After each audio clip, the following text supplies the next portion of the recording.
The truth of the matter is that you have a lot of potential as a child, but none of that is capable of manifesting itself as freedom before you become disciplined. And discipline is a matter of the imposition of order, and the order is necessary, especially for people who are hopeless and nihilistic. That it's not some casual self-help doctrine. It's that if you don't organize yourself properly, you'll pay for it, and in a big way, and so will the people around you. And I would say, start where you can start. You know, if something announces itself to you as in need of repair, that you could repair, then hey, fix it. You fix 100 things like that, your life will be a lot different. Now, I often tell people too, fix the things you repeat every day, because people tend to think of those as trivial. You get up, you brush your teeth, you have your breakfast, you know, you have your routines that you go through every day. Well, those probably constitute 50% of your life. And people think, well, they're mundane, I don't need to pay attention to them. It's like, no, that's exactly wrong. The things you do every day, those are the most important things you do, hands down.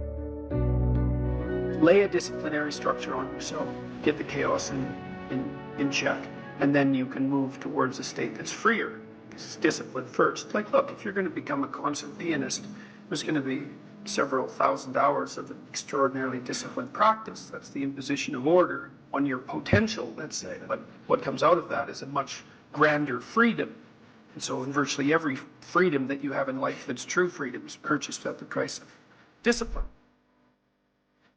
There's this saying that says, tough times produce strong men produce good times produce weak men produce tough times. Yes. If that's the truth, which phase are we in today? Well, if you think about it historically, you have to say that we're in good times.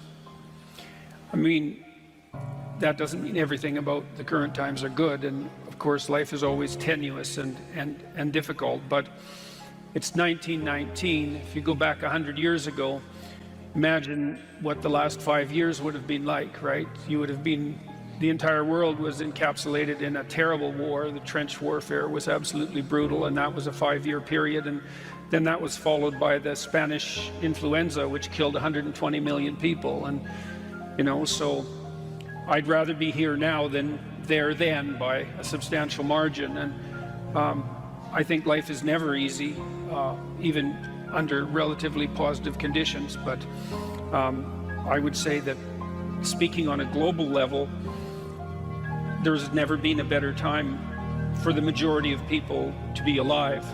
And the future, although we're vulnerable and terrible things can always happen to us, it's hard to make a case that the future doesn't look comparatively positive.